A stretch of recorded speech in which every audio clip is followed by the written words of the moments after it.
Welcome back. In the last module, we explored exposure and how aperture, shutter speed, and ISO work together. Now we're going to take a deeper dive into aperture and depth of field, one of the most powerful creative tools in photography. By understanding aperture, you'll be able to control what's in focus in your images, whether you want a beautifully blurred backdrop or sharp detail from front to back. Aperture is the opening inside your camera's lens that controls how much light enters. Think of it like the pupil in your eyes. It gets larger in low light to let in more light, and smaller in bright light to reduce light intake. Aperture is measured in f-stops, written as f2.8, f5.6, f11, etc. A lower f-stop, f2.8, means a wider aperture, allowing in more light. A higher f-stop, f11 or f16, means a smaller aperture, letting in less light. Now here's where aperture gets really fun. The size of your aperture affects your depth of field, which determines how much of your image is in focus. A wide aperture, low f-stop like f1.8 or f2.8 creates a shallow depth of field. This is great for portraits where you want the subject in focus and the background blurred. A narrow aperture, high f-stop like f11 or f16 creates a deep depth of field, keeping everything in focus, perfect for those landscapes where you want sharp detail throughout the image. So how do you know which aperture to use? Here are some common scenarios. Portraits use a wide aperture, so like f2.8 or f5.6 to make your subject stand out. Landscapes use a narrow aperture.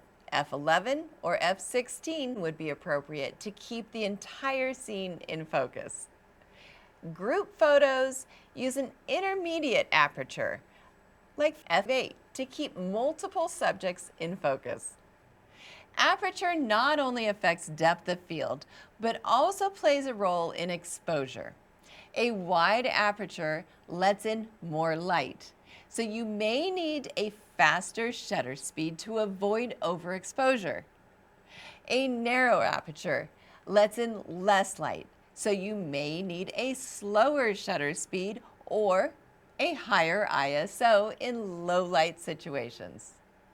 Now let's put this into practice.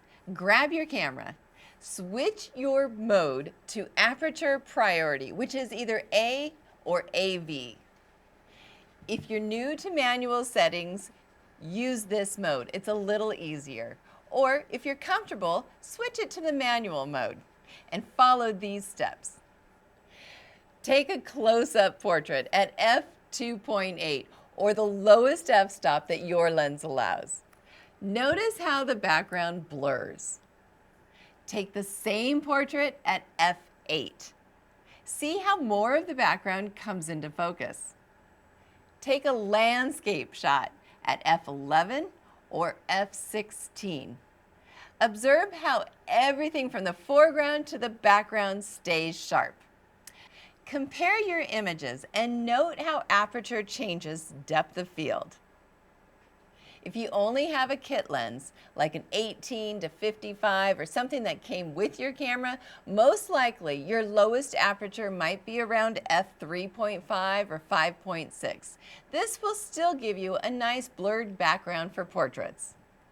Let's go over some common aperture mistakes and how to fix them.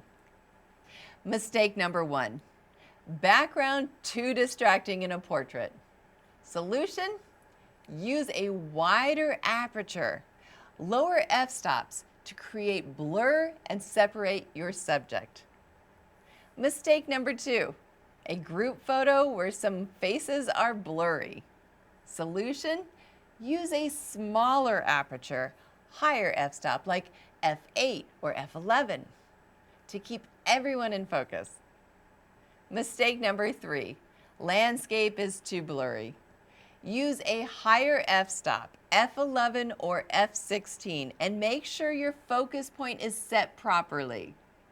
The key to mastering Aperture is practicing in different situations and seeing how depth of field changes your images. For this module's assignment, I want you to practice controlling depth of field by shooting 3 different types of images. A close-up portrait using the lowest aperture your lens allows, a landscape shot at f11 or f16, and a group shot at f5.6 or f.8. Compare your results and upload your best shots to the course community with your camera settings. If you have any questions, feel free to ask. In the next module, we'll move on to shutter speed and motion control, where you'll learn how to freeze action or create artistic motion blur. Hey, thanks for spending time with me today. I want to see you do some amazing work. So work on your assignments, and I will see you in the next lesson.